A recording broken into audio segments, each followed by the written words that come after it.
Hey everybody, it's Jason Blaha here, and today I want to chat with you guys a little bit about why powerlifters should train more like bodybuilders. I'm not the first person to say this. A number of legitimate experts out there who are very, very evidence-based, who actually do powerlift and do strength sports and things, have all said the same things.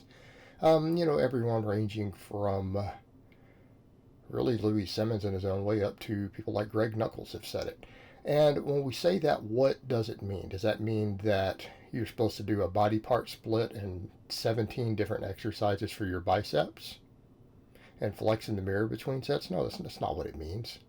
We know body part splits produce slower muscle growth. Okay, no one is suggesting that, at least in low dosing or drug-free individuals. Right?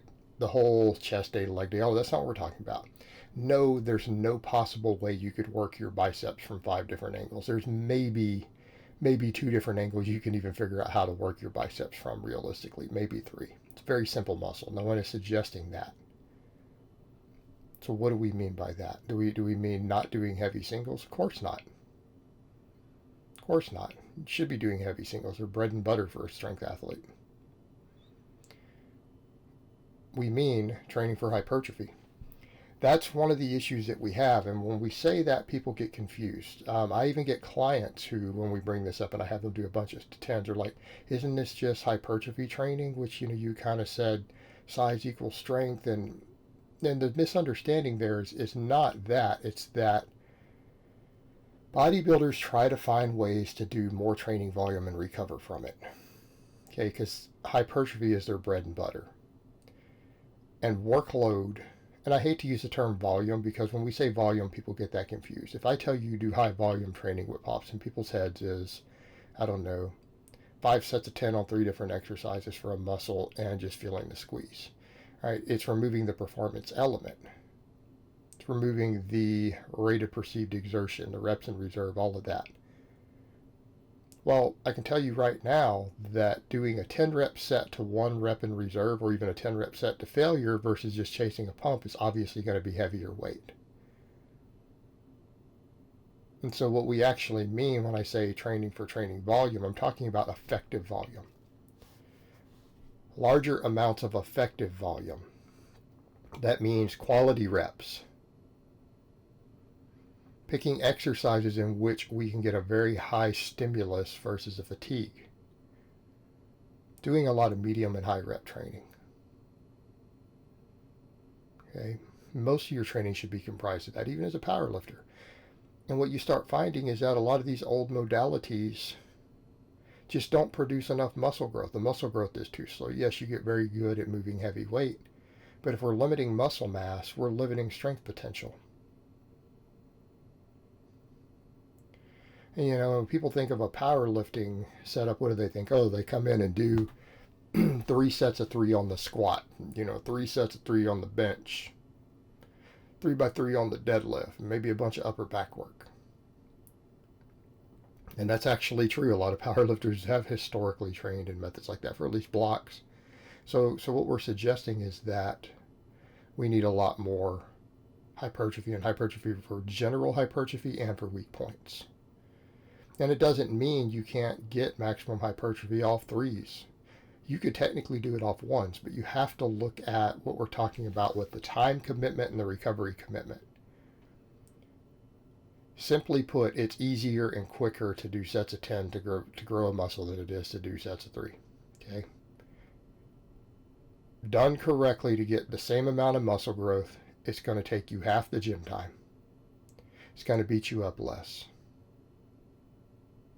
Now we come over to that point of, but Jason, the same studies show that 3s give a slightly better strength increase. That's right. But you don't have to do nothing but 3s to get the strength increase. You just have to do heavy work. If you're doing max effort work every week, which you should be if you're serious about strength and you're not a novice anymore, if you're doing max effort work every week, do you really think doing some 3s is going to make a big difference? Probably not. Because if we come back over to specificity, the thing that people forget when they look at those studies It's like, well, the guys who did 7 sets of 3 who gained just as much muscle as the 3x10 but slightly more strength.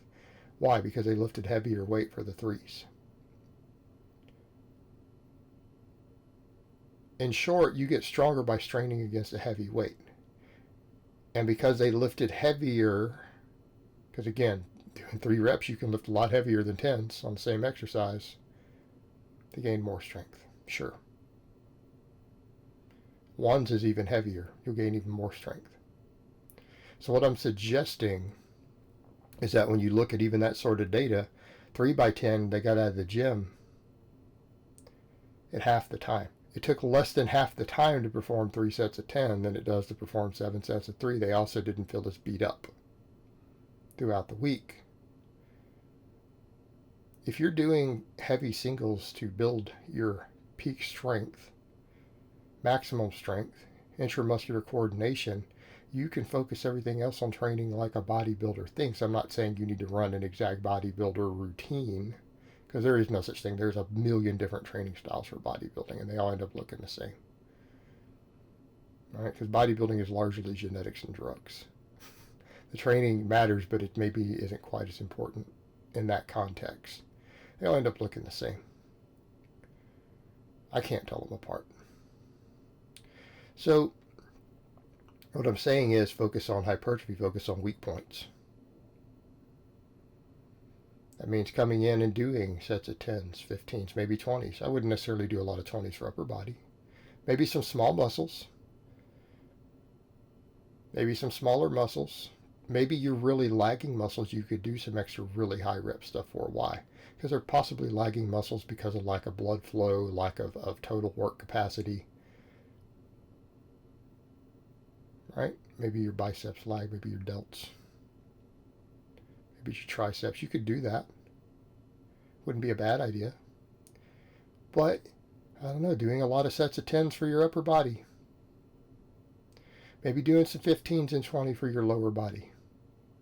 But again, thinking in terms of like a bodybuilder, does that mean I'm telling you to come in and do 10 sets of 10s on back squats? No, that would be ludicrous. Your weekly training volume is going to be absurdly low if you try to do something like that. Because you're going to trash your recovery. You can do exercises that are easier to recover from. In other words, I'm saying we don't have to build everything around the big 3. It'd be easier to recover from movements that build all the muscles of the big 3, where you're now doing 20 sets of volume every week. Okay. You could do floor presses. You could do dumbbell chest presses. You could do incline work. You could do dips, all sorts of other stuff for your chest. Do tricep extensions, JM presses. Okay, we can do all this stuff, right? And those are going to be easier to recover from. We're going to get different angles hit, which is going to give us more potential for growth, because some exercises don't work the entire muscle, every single fiber through, to the degree that we would like at every joint angle. A little bit of variation can give us some extra hypertrophy. Again, I'm not suggesting we need 5 chest exercises in a week, like a lot of bodybuilders think, but we need more than 1.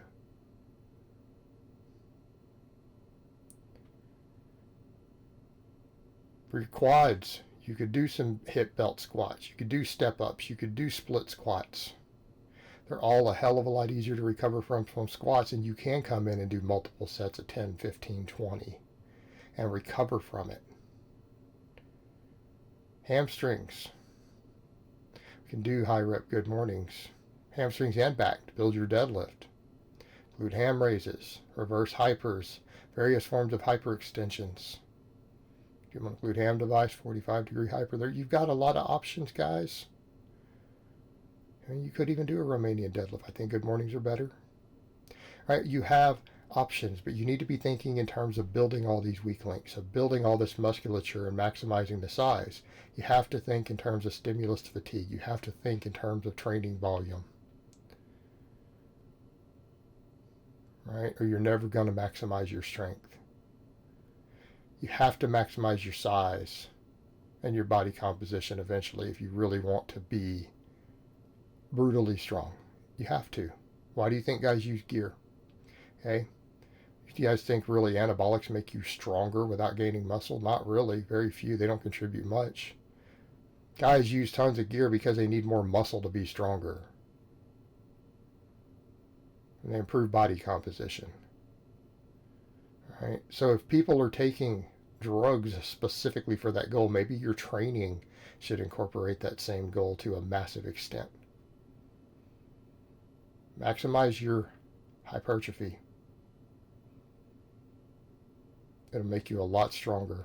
All right, guys, well, that's really all I have to say on that today. I hope it's been informative, and I will talk to you guys next time.